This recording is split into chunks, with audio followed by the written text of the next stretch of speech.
Siku chache nyuma tulipandisha hiyo posti, matusi yakawa mengi sana na dharau za kufikia, ila acha tumchambue mmoja moja kati ya wachache tuliowachagua. Naanza na Dream Sketcher 04. Anasema shuleni mlikuwa mnawapiga walimu na kukimbia umande. Your Dream, hamna uhusiano kati ya elimu na akili. As matter of fact, wanaofanya vizuri ni akili, sio yenye elimu. Ndio maana mabackbencher ndio wana mavitu kuliko wale ambao walikuwa wanakaa front desk kila mtihani wamepata vizuri. Umenipata man? Anakuja Balvin_Barber_shop. Habia huyu msenge. Hivi kwa nini ushirikina na ujinga vinaendana? Sikia Balvin. Najua ulikuwa kusudi lako kutukana, ila ulishiwa tu maneno, kwa hiyo sikufugi chuki mwanangu. Sema hapo inayotumika ni nguvu ya kudadavua vitu, sio kuclaim au kuwa brainwashed kama mlivyooshwa, kwa sababu hao ambao hawana ushirikina ndio hao ambao wanakula watoto, wanawafilimba watoto. Unajua umewacheki wale highlight wa kwenye Epstein file. Hao ndo wasomi sasa mwanangu. Hao ndo wasomi.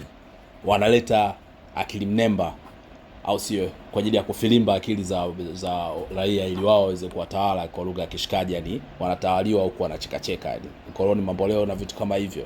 Sio ndo naita elimu. Haina noma mwanangu.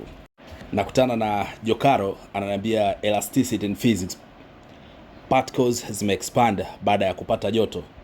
Sikia mwanangu Jokaro, particles zinapo-expand material inakuwa pana zaidi, sio kama ina retract. Yani ukitia maji ya moto, molecules za material husika zina-expand. Ziki-expand material inakuwa pana, lakini sio kusinyaa kuwa ndogo. Kwa niambie reaction iliyotumika hapo ni ipi katika hiyo unayoniambia? Lakini mwishowe akaja shujaa mmoja anaitwa Sechu. Anambia hiyo imetengenezwa kwa plastic, na kwa kawaida anasisitiza kwamba hiyo ni sumu. Hata wale wasusi wanaambiwa wanapokuwa wanamwagia maji ya moto ni lazima wamevaa mask au wanaangalia upande. Kwa Sechu kakaa kwenye point, kama ni sumu niambie kuhusu mtu ambaye anaivaa muda wote hapo kichwani kama wiki mbili, anakuwa kwenye hali gani? Na katika asili ya material kwenye sample ya hiyo kitu nilopost inasema ya kwamba hivyo vitu vimetoka baharini, na tunajua baharini wanakaa kina nani, si ndio? Tuachie hapo.